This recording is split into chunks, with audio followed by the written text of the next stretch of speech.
Good morning, YouTube. Good to have you along here this morning. If you're watching this as a replay, you can sure just skip ahead quite a little bit here, about 10, 12 minutes. And hopefully everything's going well in your area this morning.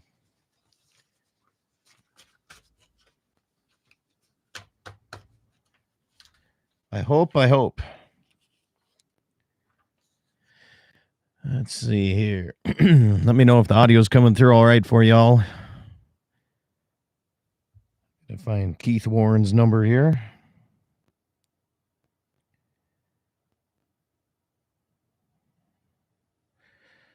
There it is. There it is.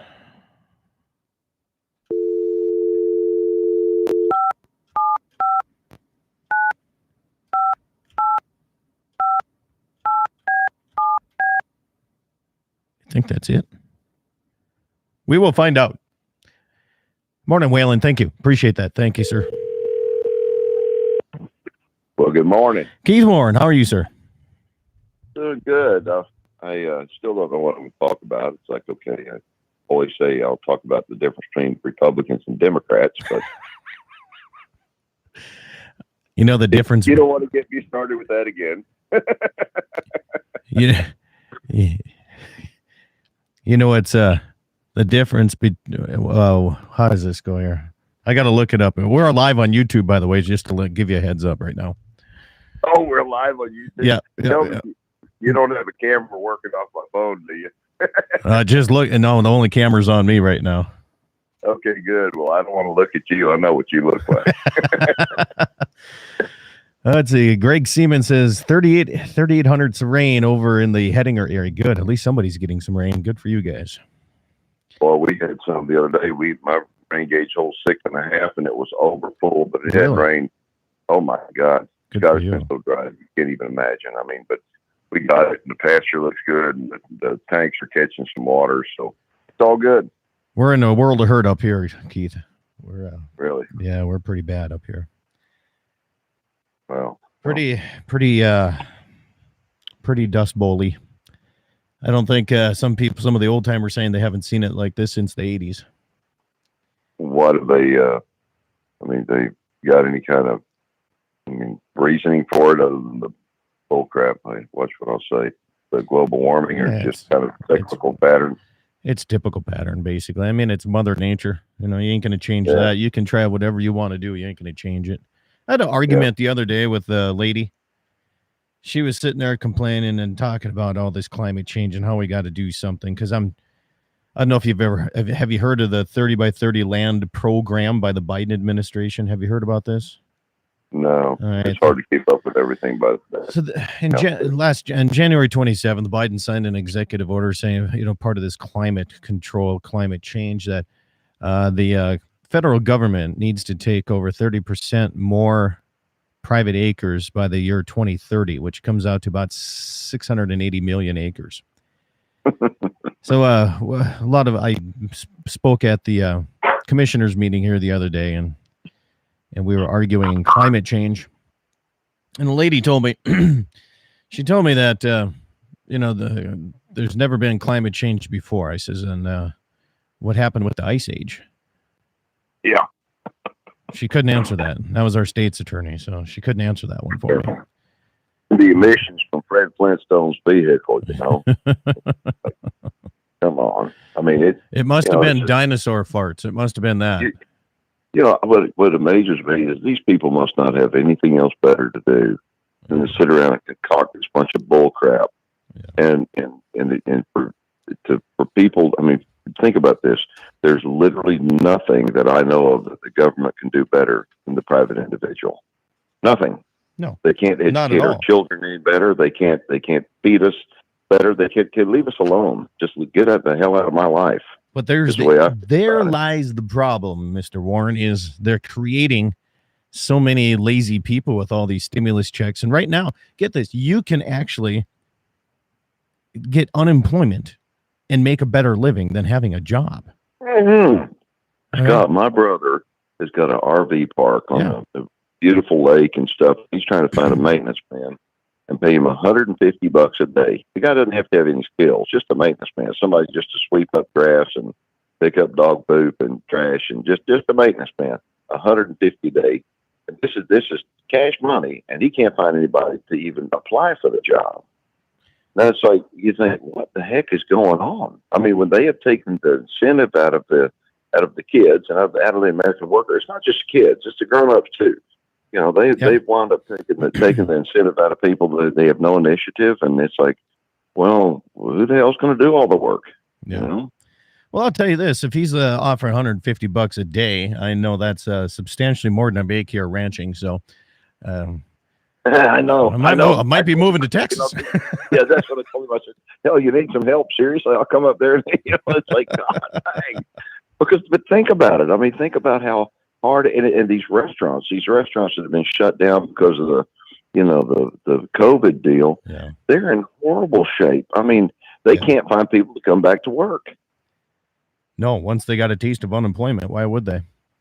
Absolutely. And, even some of the businesses are getting frustrated that they do have people come in and apply for the job, but then they, don't want the job, because then they can say, the unemployment office can call up and say, did so-and-so come in for an interview? And they're like, yeah, they did.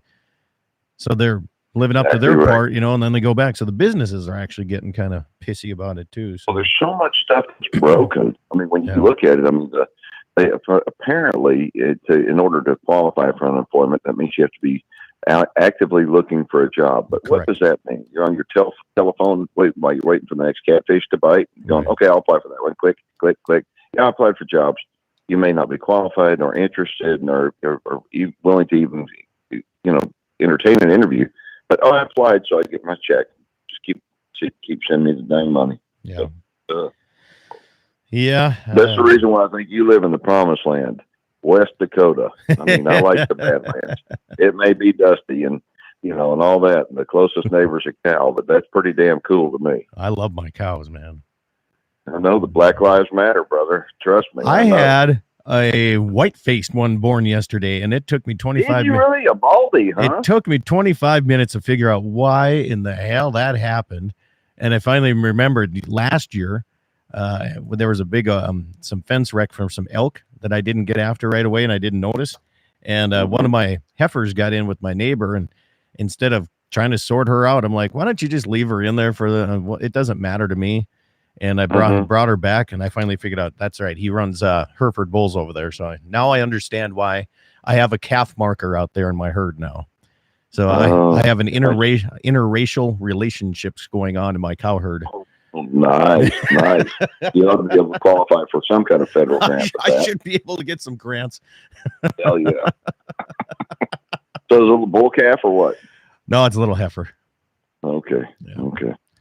Well, cool. Yeah. No, I'm on the downswing here. I know the last of the heifers to calve here. Most of the cows are all done. The heifers here, I don't know, 5 left in the pen, 4 or 5, somewhere in there. Yeah, see, I talked to Maddie the other day. I think she said, or Ryan, but they've had like 15 or 16 the deck, but they're about halfway done. Okay. They've had bull problems. They bought a bull that wasn't able to get it done, and got the cows had a cycle, and so anyway, they're trying to get it sorted back out. That'd be tough in your area because you can everything. I mean, the weather doesn't get so bad, like our bulls know when it's about November, it's time to get into their own pen and not do anything for quite a few months. Right, but see, we don't have that issue down here. I mean, this year, Valentine's Day, we had that terrible freeze and stuff. But other than that, I mean, we just historically we do not have any, any bad enough weather that the cattle are going to have problems calving for sure. Yeah. Oh well, we had a great calving season. I mean, the weather's been warm and dry, so I mean, the calves have been all looking good. However, zero hay for this year. I don't know. Everybody else is trying to charge so much for hay because it's like gold right now. It's like trying to buy plywood. So I think a lot of cattle ranchers up this way are going to be selling down quite substantially. Well, does that mean the price of beef is going to go down? Nope. Because you're right. Because the big 4 packers are just taking it to us like crazy right now. You're right. Man, it's like I wound up a couple of 3 weeks ago. I bought one piece of 3/4 plywood, treated 3/4 plywood, $60 for one sheet of plywood. You know what I mean? It was like it was just subfloor grade, just a sheet of plywood. Like, Jesus, I'm glad I'm not having to build anything right now. Yeah. Yeah, no doubt. It's cheaper to go in with metal right now or something. Well, yeah. But hey, I was going to ask you, do you remember the days where y'all had so much rain up there? Well, I don't know how many years ago it was when I was up there with you, and the river was flooded. We volunteering down the river, the sandbag and everything else. I mean, I know. think about that, how it goes from one extreme to the other. Isn't that crazy?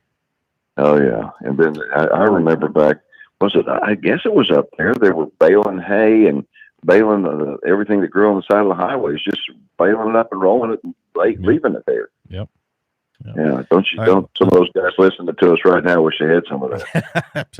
Stand by here. We're going to go live on the radio here in 30 seconds here. Stand by, Keith. Here. So stations, 30 seconds starting on Mark. 30 seconds.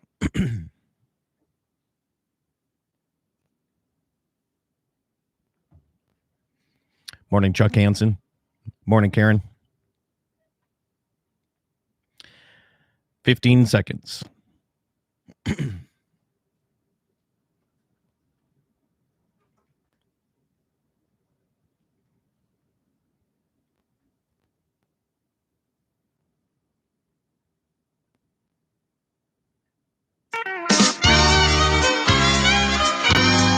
Good morning, everybody, and welcome to the Saturday edition of Dakota Prairie Outdoors. I'm Scott Bachmeyer, and we are live across the Dakota Territory on great radio stations like KCJB and Minot, KLTC in Dickinson, KFYR in Bismarck, Mandan, KOLY in Mobridge, and KGFX in the capital city of Pierce, South Dakota. Thank you for tuning in, and all around the world, too, on my YouTube channel, for now anyway, at Dakota Prairie Outdoors Radio. Thank you for tuning in today. If you'd like to call in and voice your comments, concerns, you can do that on my toll-free number right here at 888-932-5682. That's 888-932-5682.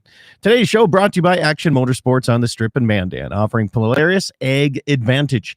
What is this program? Well, if you're an egg producer, and they know how hard it is for you guys to supply feed for the world and food for the world, they're going to knock off 10% off the top of any brand new Polaris Ranger, General, or Sportsman. It's only at Action Motorsports in Mandan on the Strip. And also, today's show brought to you by Little Missouri Ranch Supply out of Bowman, handling everything a rancher needs, whether it's continuous fence and pipe and any type of haying equipment, including bale wrapping. So if you can get any hay, you can bale right behind the cutter and wrap it all up. Also, mixer feeder wagons, bale feeders, bale feeding equipment, and a whole lot more. It's Little Missouri Ranch Supply. Find them on Facebook or call 701-355-5712.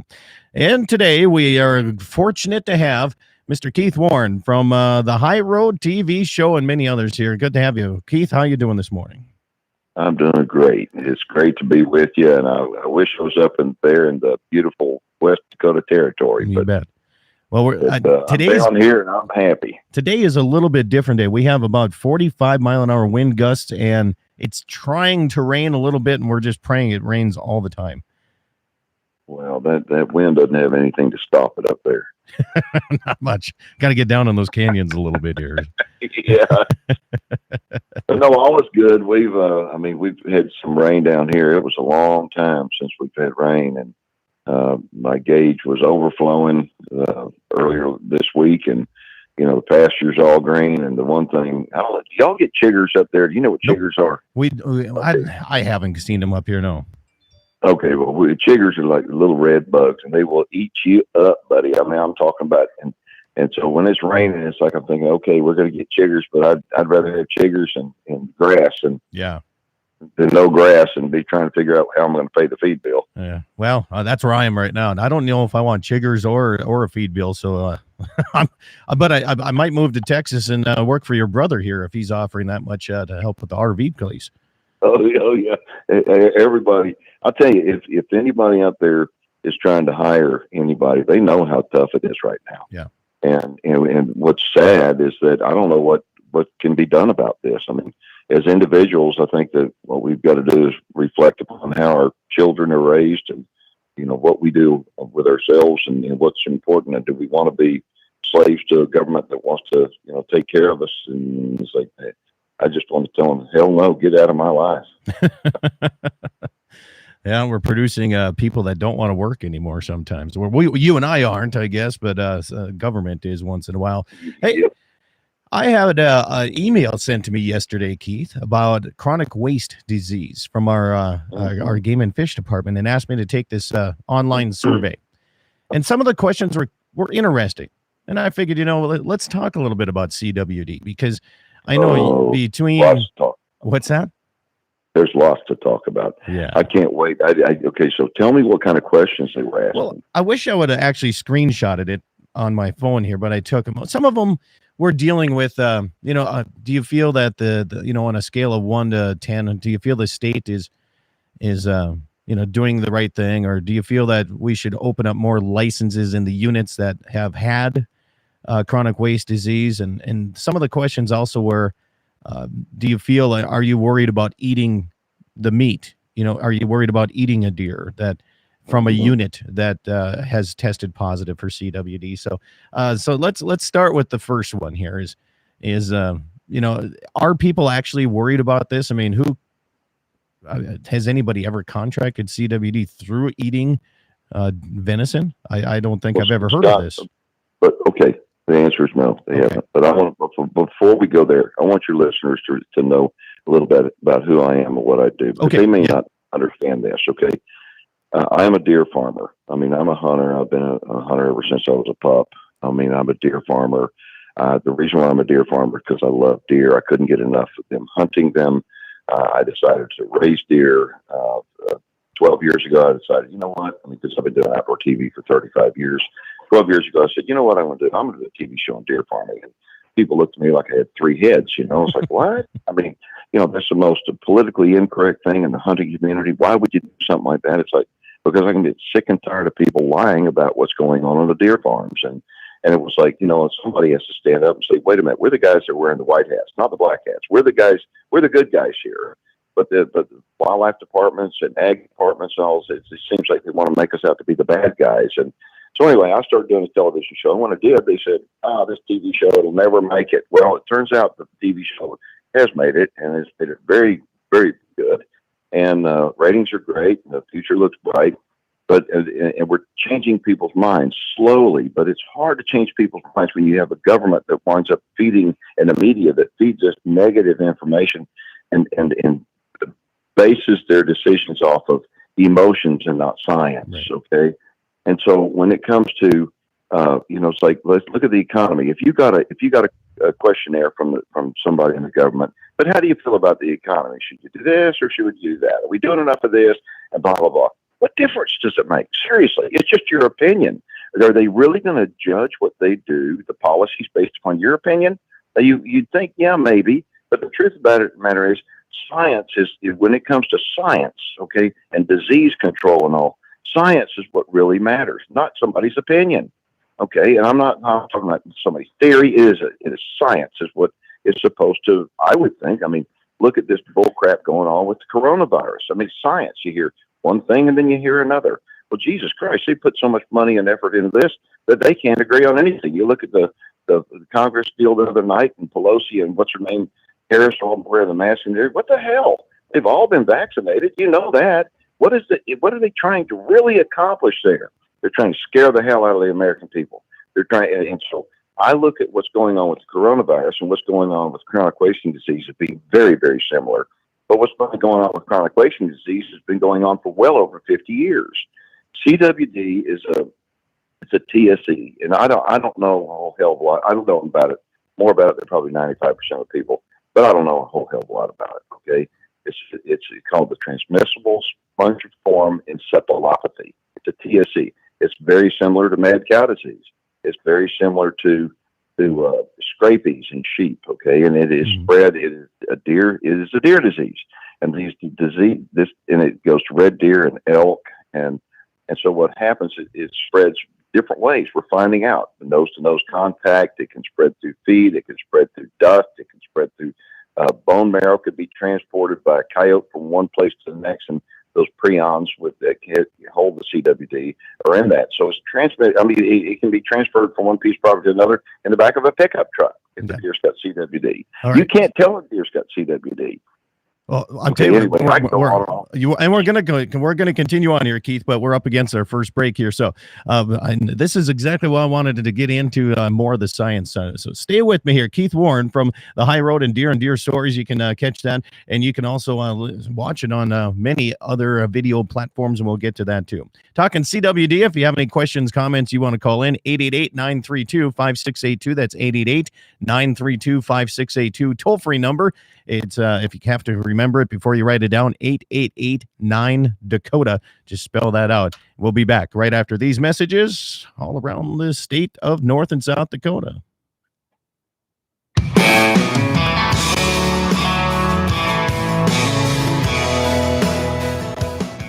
For over 80 years, Dakota Community Bank and Trust has been your locally owned hometown bank, an honor we take great pride in. And our customer satisfaction has always been our most important goal. We've gone along with the communities we serve and will continue to do so with our pledge of modern banking convenience with old-fashioned hometown service. From remote deposit options to online mortgage applications, we are happy to serve you wherever you are. Learn more at dakotacommunitybank.com. That's dakotacommunitybank.com. Pifer's Western team of Andy Murdoch and Jim Savvy would like to invite you to sit down and talk about the future of land planning. Whether you're looking at selling, buying, or options to hand it down to the next generation, Andy and Jim will lay out all of the options for you. It's a great time to buy or sell, and with interest rates to make it profitable. Pifer's Western team, Andy Murdoch and Jim Savvy. For more information or land updates, go to pifers.com. Our outdoor heritage is important to North Dakotans, and the state's oil and natural gas industry is advancing the possibilities for conservation. The North Dakota Outdoor Heritage Fund receives up to $40 million per biennium from oil and natural gas taxes. The industry is reclaiming land for future generations, and it's developing our state's natural resources in harmony with our great outdoors and wildlife. North Dakota Oil and Natural Gas, advancing the possibilities. Brought to you by the North Dakota Petroleum Foundation. It's every American's right to bear arms. At Mandan Sporting Goods, we're here to help you support your Second Amendment rights, which reads, a well-regulated militia being necessary to the security of a free state, the right of the people to keep and bear arms shall not be infringed. Whether you're looking for a pistol for personal defense or collector gun, we have the staff to help you. We also have the area's largest inventory of ammo and reloading supplies. Mandan Sporting Goods, the area's local gun and ammo specialists. MoPro Guide Service, the best on Lake Oahe. Brent and his staff will give you the most enjoyable fishing experience, always having the latest in electronics, gear, and the most comfortable Lund boat on the water. Fish with somebody who lives in Mobridge, South Dakota, the heart of Lake Oahe. If you need a place to stay, the Mo Rest Motel has newly updated rooms with free internet, a family-owned and operated business. Go to OaheWalleyes.com. That's OAHE Walleyes.com for the best fishing experience Lake Oahe has to offer. Western Frontier Insurance. Agents that understand you, your needs, and the community. Whether you're looking for coverage on your farm, ranch, home, or auto, you can trust that Western Frontier Insurance will find you a combination of price and coverage that works for you. No fancy jingles, no talking boxes or animals, just good neighbors helping to keep you covered. Western Frontier Insurance. Offices in Hazen, Washburn, and Wilton. As an independent insurance agency, Dakota Community Insurance partners with leading insurance companies to offer products that are designed around you and your farm insurance needs. As a leader in farm and ranch insurance, we can help you to minimize the risk to you and your operation, including farm equipment, livestock, farm buildings, and crops. Stop into your local branch to visit with our insurance agent or visit dakotacommunitybank.com. You can rely on us when nature strikes. Dakota Community Insurance. At Dakota Community Bank and Trust, that's what we do. It's every American's right to bear arms. At Mandan Sporting Goods, we're here to help you support your Second Amendment rights, which reads, a well-regulated militia being necessary to the security of a free state, the right of the people to keep and bear arms shall not be infringed. Whether you're looking for a pistol for personal defense or collector gun, we have the staff to help you. We also have the area's largest inventory of ammo and reloading supplies. Mandan Sporting Goods, the area's local gun and ammo specialists. Our outdoor heritage is important to North Dakotans, and the state's oil and natural gas industry is advancing the possibilities for conservation. The North Dakota Outdoor Heritage Fund receives up to $40 million per biennium from oil and natural gas taxes. The industry is reclaiming land for future generations, and it's developing our state's natural resources in harmony with our great outdoors and wildlife. North Dakota Oil and Natural Gas, advancing the possibilities. Brought to you by the North Dakota Petroleum Foundation. Piper's Western team of Andy Murdoch and Jim Savvy would like to invite you to sit down and talk about the future of land planning. Whether you're looking at selling, buying, or options to hand it down to the next generation, Andy and Jim will lay out all of the options for you. It's a great time to buy or sell, and with interest rates to make it profitable. Piper's Western team, Andy Murdoch and Jim Savvy. For more information or land updates, go to pifers.com. On that road, but don't you worry, one day I'll settle down. Welcome back, everybody. It's the Saturday edition of Dakota Prairie Outdoors. Good morning and good to be with you this morning. Hey, just a reminder, the Alliance Custom Armory, shootsteel.com is the address there.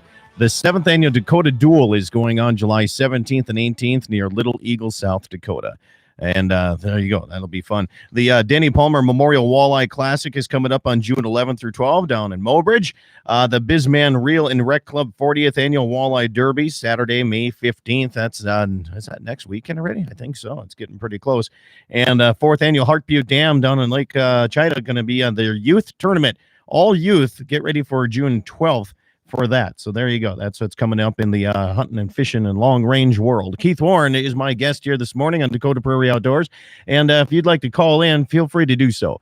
888-932-5682. That's 888-932-5682. It's pretty simple. What happens is you call in, it automatically goes on hold, and I'll get to your call as soon as possible. Keith, are you ready to take a call? I'm ready to take one. Bring it. All right. Let's go to the phone lines here to a 391 number here. Good morning. What's your first name? Hey, this is Wayne calling. Hey, Scott. Good morning, Wayne. How you been, man? Oh, pretty good. Good. Hey, great topic today. I had a lengthy conversation recently with somebody from the Game and Fish Department about this CWD and the lottery as well. But that's another story. That's a whole nother topic we can go off on 1 hour. Yeah, that is. The question I have for Keith is: does he find deer that are dead on his game farm from CWD? Because that's sort of the Game and Fish Department, and a lot of these officials are saying that where it started, where it's coming from, and where it's carried on. Can he share anything that he has with what he is experiencing and seeing down there? And let us know. I will share everything. I want to be completely transparent here. Okay, I think that the image, the impression that has been given to people that CWD is just a disease that is everywhere, it's going to kill off the deer herd, I think it's fake news. I think that is CWD an important issue? Absolutely. I mean, it's something we need to address. No question. Is it something that's going to decimate the deer herd? Absolutely not. And somebody can say, well, it's going to kill all the deer. I think, okay, stop just a moment. Because we have to use common sense here. It started over 50 years ago. They found it in a research facility in Colorado and then in Wyoming. Okay. And it wasn't just inside the pens. It's all over in that area. It's endemic. It's like at the level of 40% of the animals in that area have it. And that's a huge percentage of animals that have it. And so you would think if it's going to decimate the animals, if it's going to decimate the deer herd or the elk herd, why do they still have hunting seasons in those areas?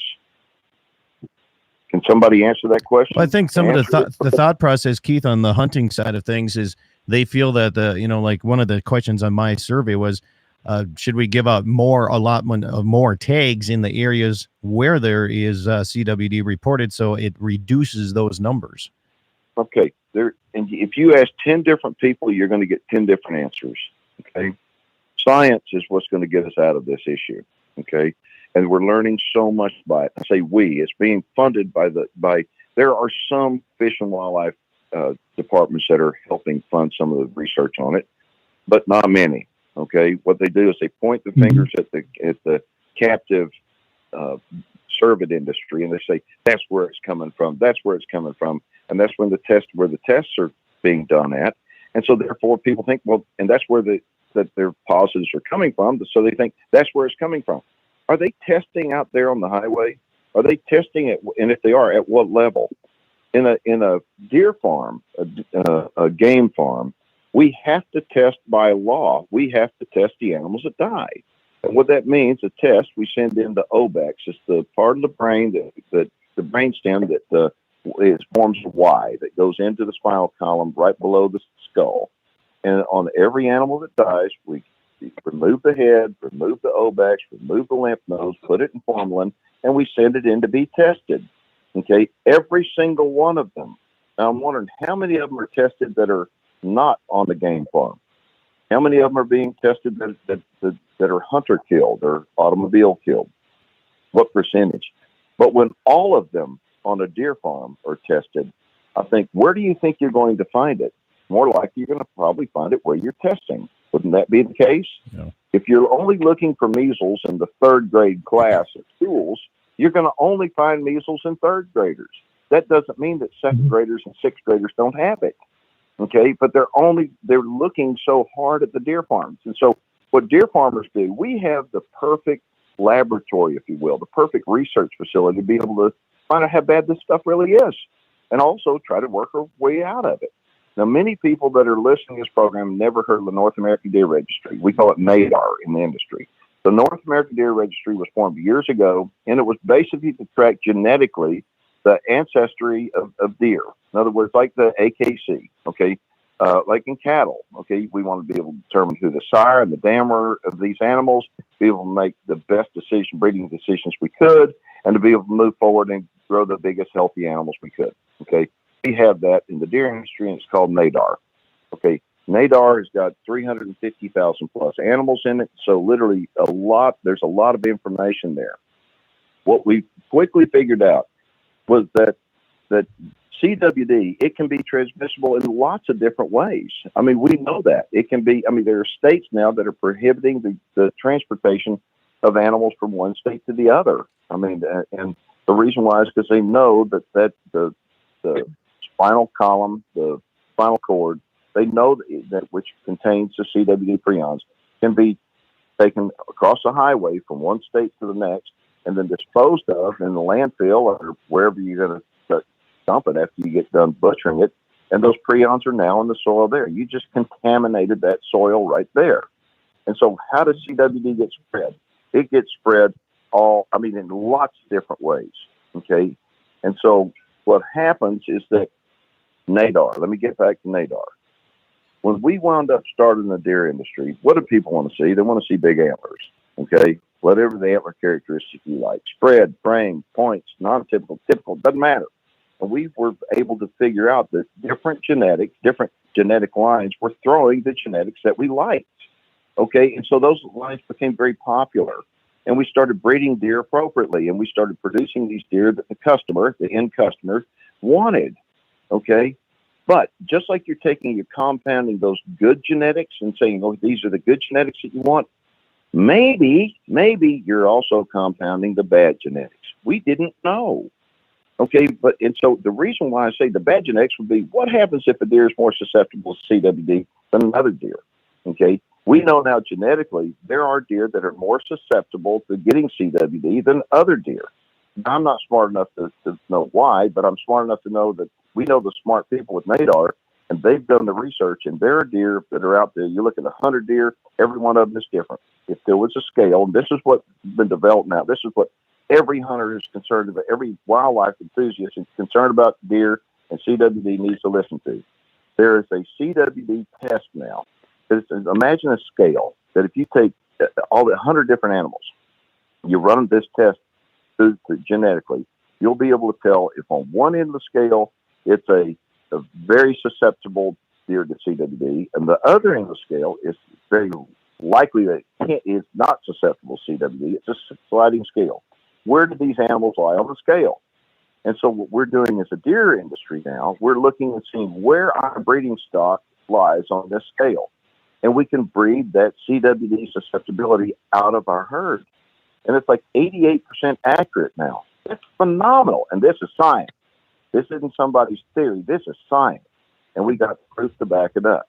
And so what we're able to do is we're able to create deer herds, obviously in a captive situation, that are less susceptible to CWD than other deer herds. And so I think this is extremely exciting news. And most people don't even know this technology is available now. And I'm telling you, it's the most exciting thing to come down with CWD in years. And I wish that everybody in every wildlife department, everybody in every ag department, everybody who's concerned about deer and CWD would be aware of, because this is like the invention of the light bulb for the human being to me. Say, Keith, I'm going to have to cut you. We're at the coming up on a break here. Wayne, I want you to hold on because I got a couple of questions for you that I'd like your opinion on. So both gentlemen, stand by here. We'll be back with more Dakota Prairie Outdoors right after these messages.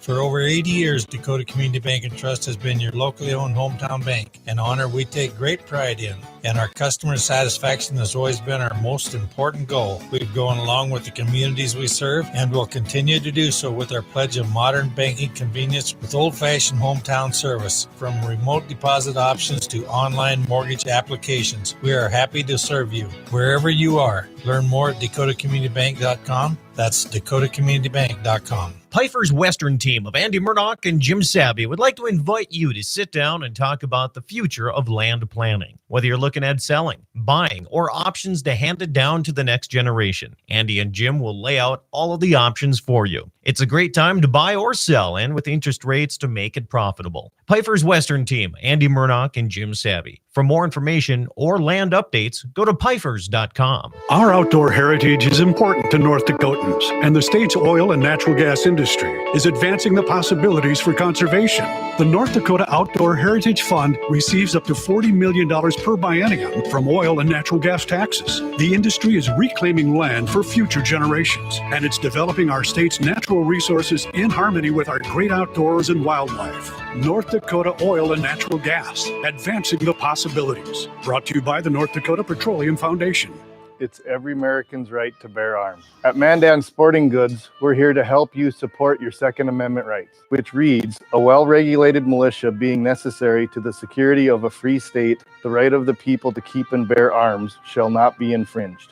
Whether you're looking for a pistol for personal defense or collector gun, we have the staff to help you. We also have the area's largest inventory of ammo and reloading supplies. Mandan Sporting Goods, the area's local gun and ammo specialists. MoPro Guide Service, the best on Lake Oahe. Brent and his staff will give you the most enjoyable fishing experience, always having the latest in electronics, gear, and the most comfortable Lund boat on the water. Fish with somebody who lives in Mobridge, South Dakota, the heart of Lake Oahe. If you need a place to stay, the Mo Rest Motel has newly updated rooms with free internet, a family-owned and operated business. Go to OaheWalleyes.com. That's OAHE Walleyes.com for the best fishing experience Lake Oahe has to offer.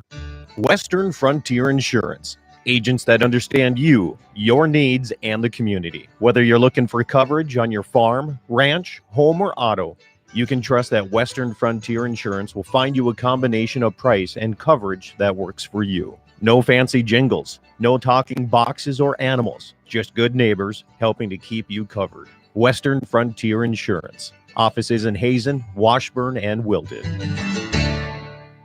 As an independent insurance agency, Dakota Community Insurance partners with leading insurance companies to offer products that are designed around you and your farm insurance needs. As a leader in farm and ranch insurance, we can help you to minimize the risk to you and your operation, including farm equipment, livestock, farm buildings, and crops. Stop into your local branch to visit with our insurance agent or visit dakotacommunitybank.com. You can rely on us when nature strikes. Dakota Community Insurance. At Dakota Community Bank and Trust, that's what we do. It's every American's right to bear arms. At Mandan Sporting Goods, we're here to help you support your Second Amendment rights, which reads, a well-regulated militia being necessary to the security of a free state, the right of the people to keep and bear arms shall not be infringed. Whether you're looking for a pistol for personal defense or collector gun, we have the staff to help you. We also have the area's largest inventory of ammo and reloading supplies. Mandan Sporting Goods, the area's local gun and ammo specialists. Our outdoor heritage is important to North Dakotans, and the state's oil and natural gas industry is advancing the possibilities for conservation. The North Dakota Outdoor Heritage Fund receives up to $40 million per biennium from oil and natural gas taxes. The industry is reclaiming land for future generations, and it's developing our state's natural resources in harmony with our great outdoors and wildlife. North Dakota Oil and Natural Gas, advancing the possibilities. Brought to you by the North Dakota Petroleum Foundation.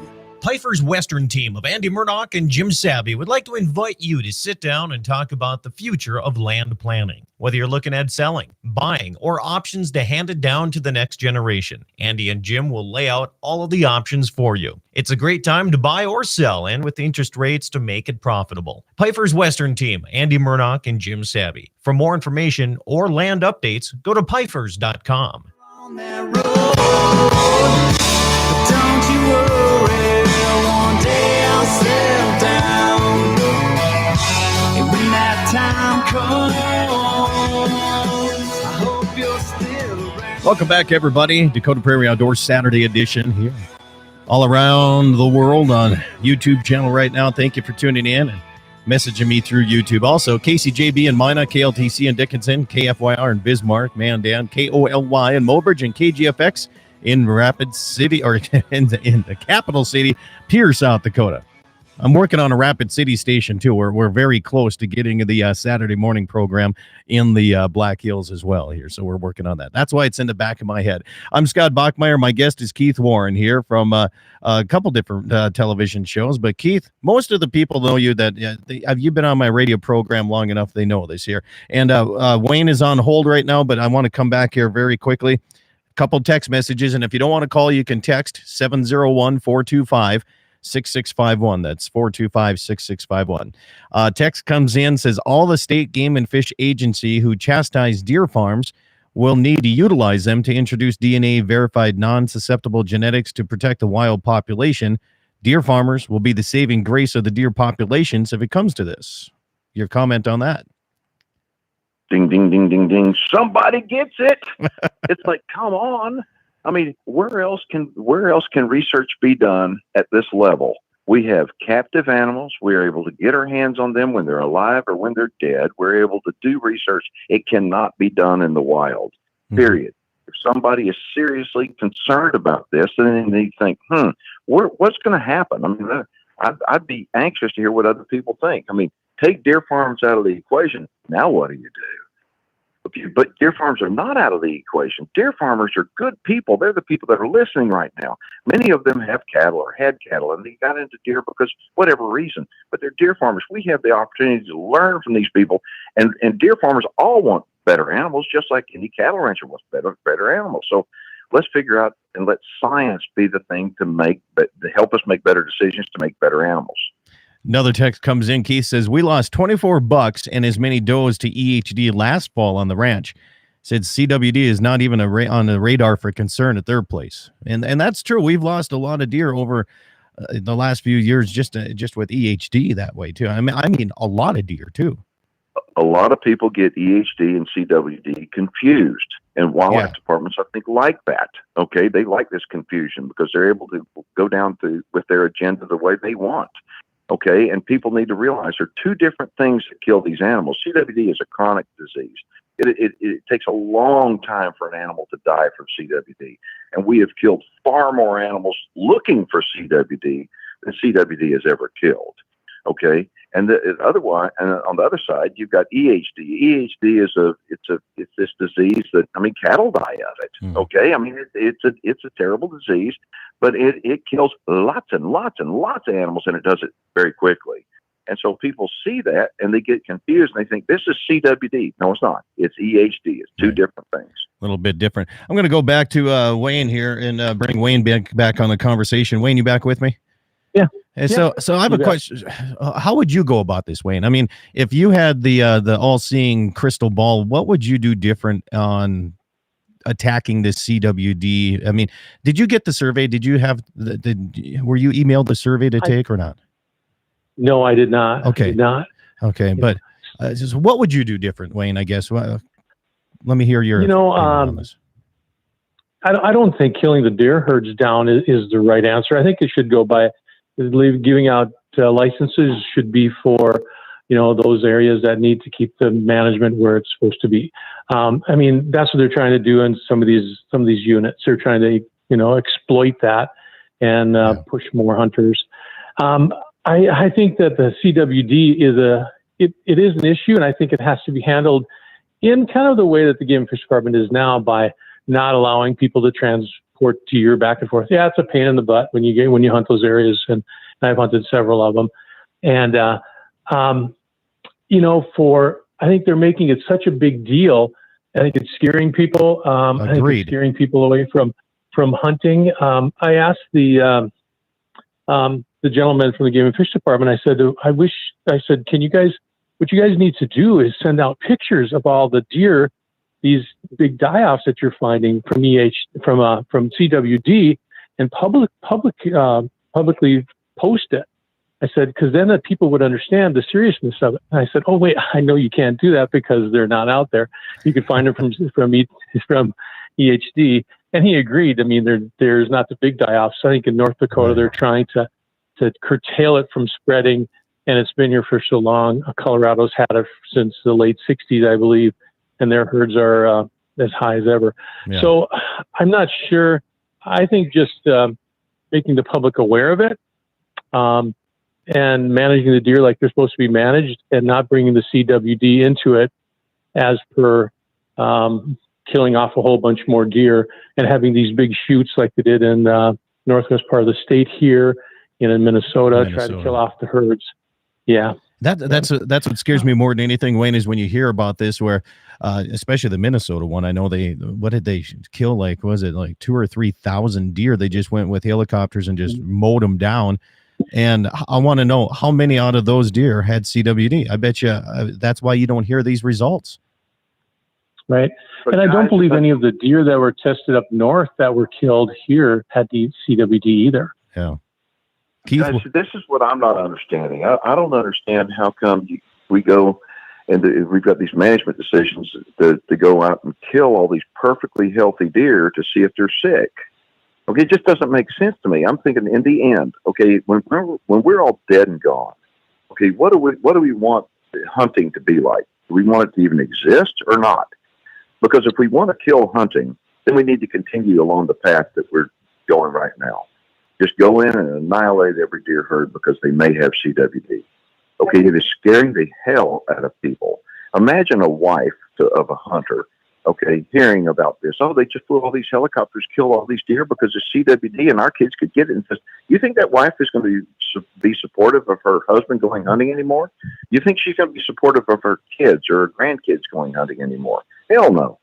It's like, you know what? I don't want to take the chance in my kids bringing some of that meat home. No, you're not going hunting. So the future of hunting is what is at risk here. Okay. And so if we want to protect the future of hunting, we better slow down this nonsense of killing animals to be testing for this stuff and let science be the guide. And I'm always bringing it back to science. Okay. And deer farms help get that science. Wayne, any more comments before I let you go? No, thank you, Keith, for giving us this information. It's good information and kind of an idea of what the future holds in the genetic piece of it. That's great. Wouldn't it be nice if we all worked together on this? How much far ahead we could be on this? Yeah, and I agree that, like Keith says, I think the sciences should show it, and then the Game and Fish Department should go off the sciences. That would be good. Yeah.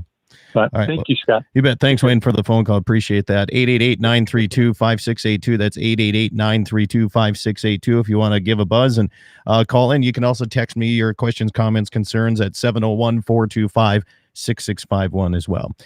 Keith, one of the questions that on the survey was, do you feel that, family members or people are going to be starting to curtail hunting because of the fear of CWD being in that venison, like we were discussing this.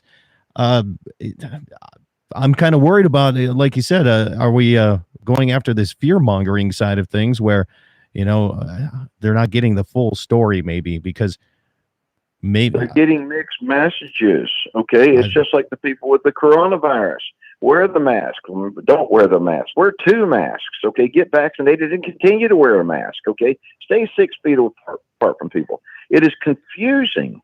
Okay, they're getting mixed messages, and I think shame on the American people for not waking up and realizing, you know what? Do they think we're stupid? I mean, come on. And so when it comes to CWD, I think hunters, wake up. Okay, don't be stupid. I mean, realize that, you know what? That listen and use the brain that God gave you to be able to go, wow, maybe there is a different way than going in and killing all these animals. We love deer. Hunters love deer. Deer farmers love deer. Deer are the greatest, man. I mean, they're just the greatest. And we all want what's best for deer. So let's set our agendas aside and say, you know what? If truly it is about what's best for the deer, let's let science be the thing that guides us with no agendas, just science. So let me throw this at you here, Keith. Let's take a wild herd. Let's take a unit in the North Dakota side, 3F2. Okay, that's one that pops into my head because that's where I grew up. Okay, and they did test some deer, and there was CWD positive in that area. What would you do to curb the CWD from spreading in that unit? In a open area like that. I don't think you can do anything. I agree. I don't think it's possible. I think you can monitor it.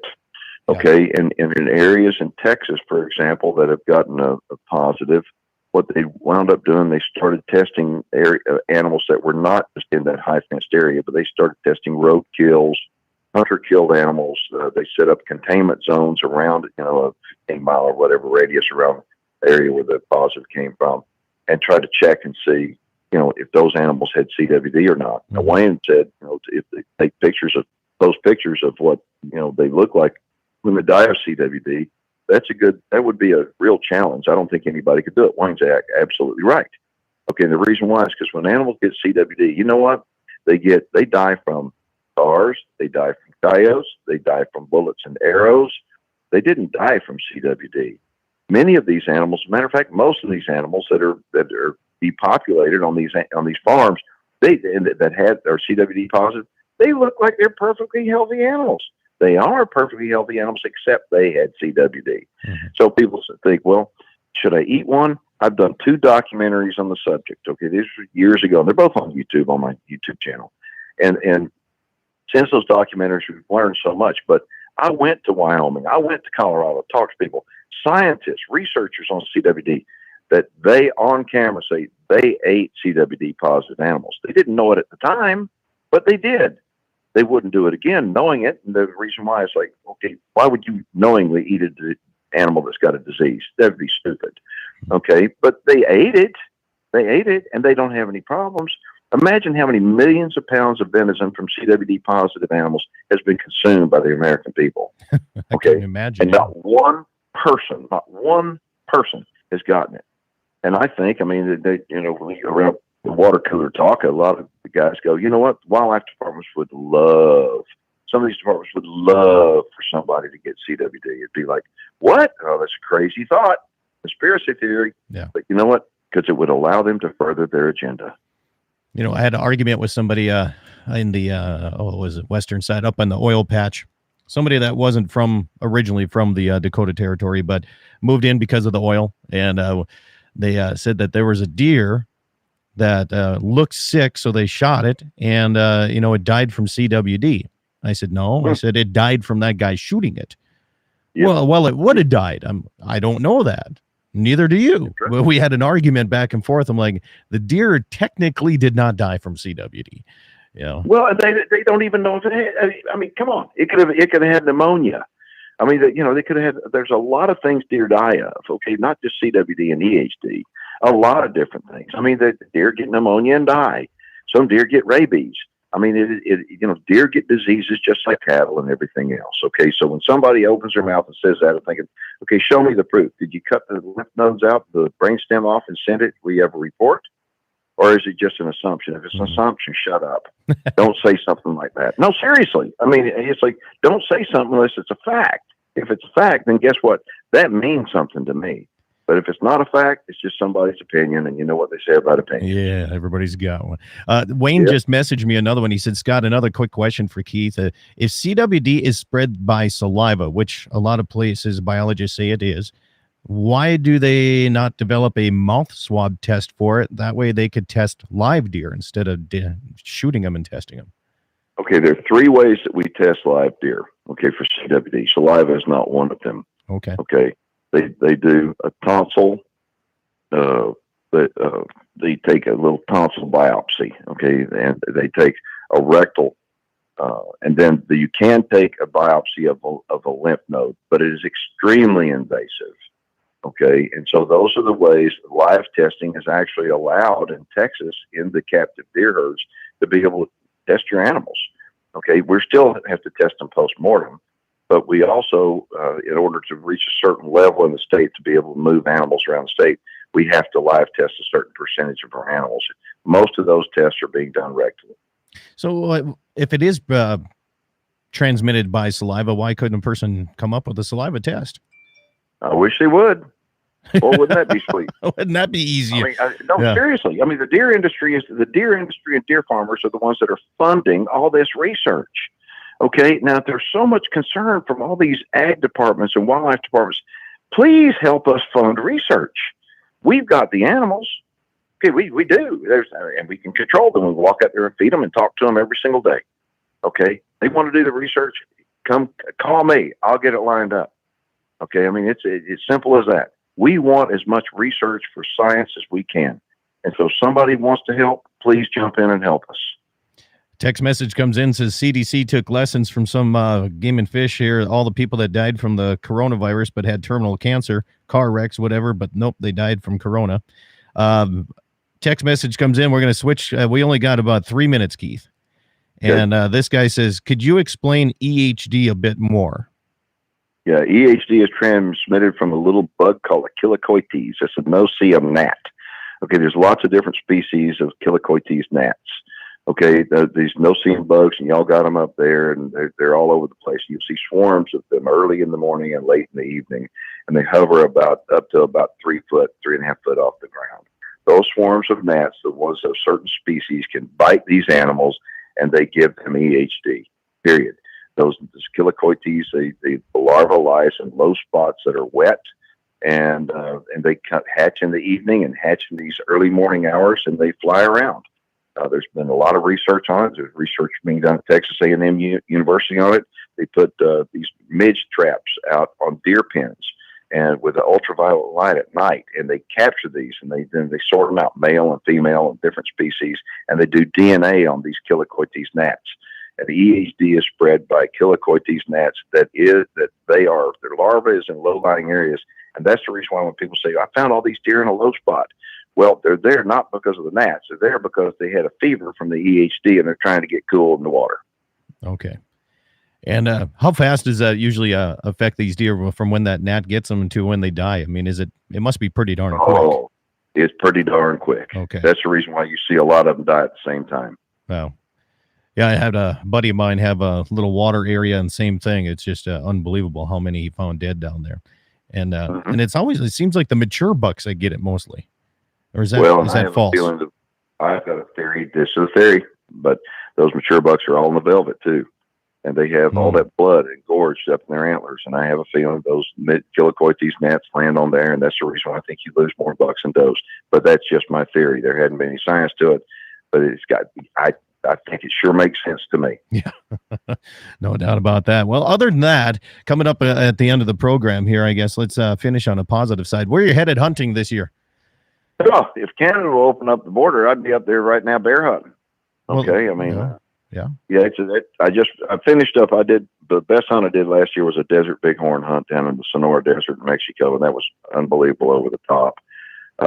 Right now, I've got one of my guys over in Zimbabwe doing elephant and lion, but I don't have anything really big planned. I mean, I'm going to be doing Montana and Wyoming, and I've got an elk hunt in Colorado to do, and I really don't have anything. I mean, those are all wonderful hunts. Don't get me wrong. Yeah. But if these COVID restrictions would get lifted, I'd be in Canada so fast to make your head spin. I do have a sheep moose bear hunt up in Alaska in September, so I'm looking forward to that. Oh, another text. We got I'll give you a few seconds here. How many deer are killed by EHD versus CWD? Hundreds and hundreds, maybe 1,000 times more. Yeah. I mean, it's impossible to answer that question, but it kills lots more than CWD. It'd be nice if we could keep track of that. I mean, let's take, of course, then you'd have to have every farmer rancher out there trying to count how many dead ones and report that. And I guess that would be kind of a pain anyway. But anyway, and nobody would want to report it because nobody wants to be the guy with it. Exactly. Nobody wants to give that information up. Keith, thanks so much here. We can, I appreciate you taking time on a Saturday here for me. Thank you so much, man. I appreciate you, Scott. You bet. Y'all Keith, take care. Thanks, Keith. Keith Warren with Deer and Deer Stories. We have also the High Road. You can find them on all YouTube. You can find them on all the video sort of social media. And you can also catch my daily program. Or if you'd miss it, go to DakotaPrairieOutdoors.com. Have yourself a great weekend. Enjoy branding. Eat some meat. Drink some milk. Have a great one. All right, YouTube. Thank you so much for sticking with me here a little bit. Keith, he's gone, man. When I said goodbye, he took it serious. So I was going to continue on the YouTube side, but we're not. So there you go. Have yourself a great weekend. Enjoy the wind. Stay healthy.